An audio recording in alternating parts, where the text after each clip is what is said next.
What up, y'all? Good morning. It's your boy Choke, no joke. I just wanted to come on real quick just to say good morning. I know I'm looking scruffy and all that, but it's all good. But I couldn't wait till tonight to do a live on this. I'll probably address it a little later. But shout out to Joe Budden. Once again, I was watching one of his interviews. But this one was with Wale, right? I don't think Wale was feeling you too much, Joe Budden. Like, Wale, shout out to you. I like Wale because he a real one. He was checking you, Joe Budden.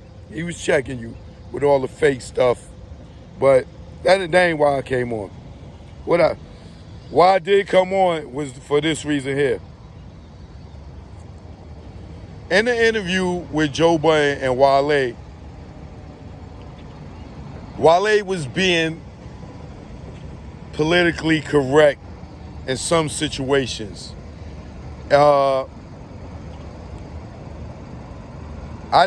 was skipping through it because people, like somebody hit me up and was like, yo, Choke, you should talk about the Wale interview because what I'm getting from what he's saying is that he was blacklisted by Roc Nation.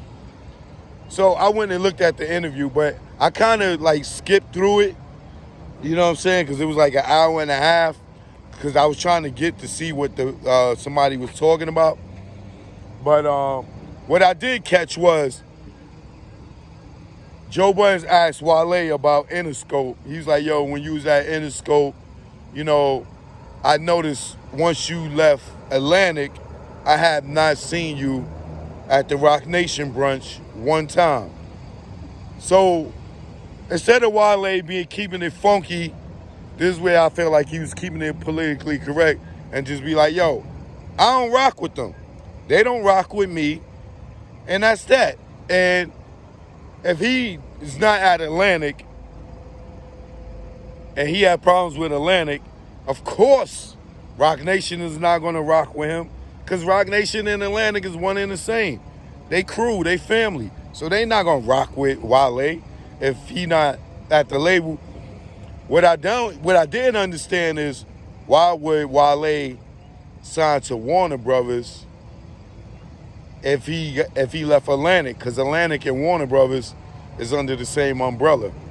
So if you signed to Warner Brothers, Wale, and you had problems with Atlantic, they could still mess your stuff up because that's still the same system. When Leo, Kaiser, Julie, and all them left Def Jam, they went over to Warner. Then they made it into Atlantic. So you signing to Warner and still dealing with them, if I'm not mistaken. You know what I'm saying? But the other thing that Wale said was Joe Budden said to him that, yo, I respect your ear as a musician, and if I ever did an album, I would want you to A&R it or executive produce it. And he's like, you should do that with other artists. So when he said that, Wale was like, yeah, I am doing that right now. Actually, I'm doing that with Young Chris. And Joe Budden's like, Young Chris? Like, Young Chris?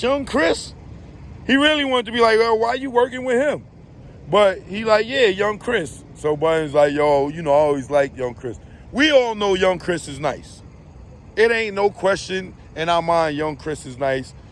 Jay-Z done jacked his swag and put him in on the shelf or whatever. But the thing that made me do this whole thing was I told y'all before that Roc Nation was blackballing Young Chris, or Jay-Z is. You know what I'm saying? That's a fact. I got receipts. I could prove it. But my other proof was Wale said to Joe Budden, yeah, I'm working with Young Chris. Young Chris is in a difficult situation. His difficult situation is the nigga that he idolizes, Jay-Z, blackballed him. He knows it. Wale know it because Chris told him. Chris told him about the conversation that happened with me, him, and a person from the radio station. And Roc Nation threatened the radio station, if y'all play Young Chris music, we not letting Wale